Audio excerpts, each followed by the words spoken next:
The bar doesn't lie to you. 300 pounds is always 300 pounds, and you either move it or you don't. There's something very rewarding in my brain telling me, you know, you can't do that, that's too heavy, and me going, I'm gonna at least try. And even if I fail, at least I can say I tried. You earn every kilo. You work for it. Nobody gives it to you for free. You have to earn your weights. My favorite thing ever.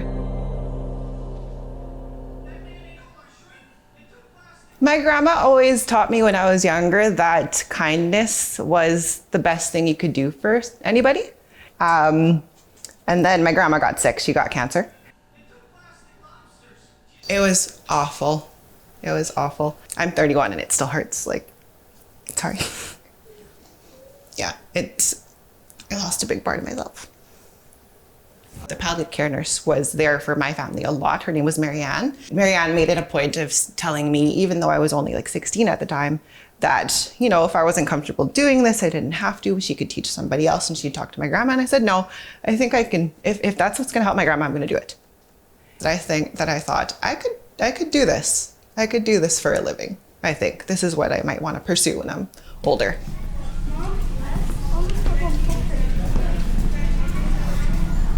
It was in the second wave of COVID, and they're looking for people to volunteer to be redeployed.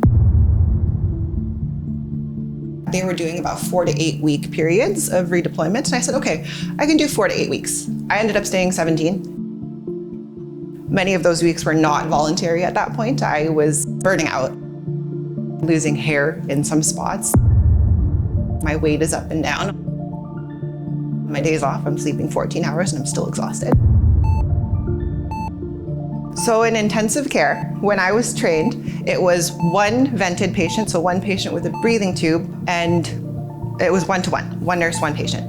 When I was there, because of COVID and just the sheer amount of people who were being admitted to the ICUs, it was anywhere from 2 vented patients to 3 vented patients for one nurse. It gets to the point where if your patients are all crashing at the same time, it's like, how do you pick which human life you're gonna wanna deal with first?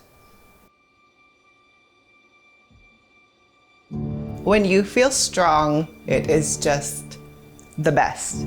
But weights that I thought were very routine to me, I could lift it in my sleep, were starting to feel heavy.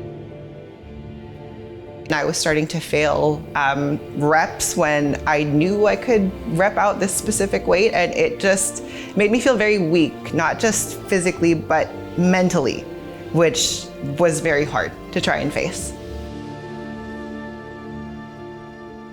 I just kept saying to myself that I'm just gonna wait it out. I'm gonna wait it out. It took many weeks for me to realize, holy crap, they're not gonna let me leave. And that's nobody's fault. It's just the demand was so high for ICU trained nurses and staff.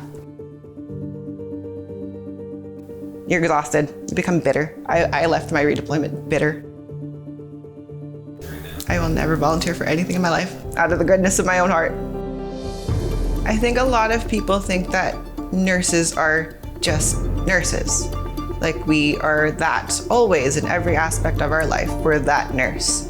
But in reality, we're wives or husbands. We are parents, we're friends, we're powerlifters, we're weightlifters, cyclists. And to know that a lot of people are sacrificing their own health for that science is very, very difficult.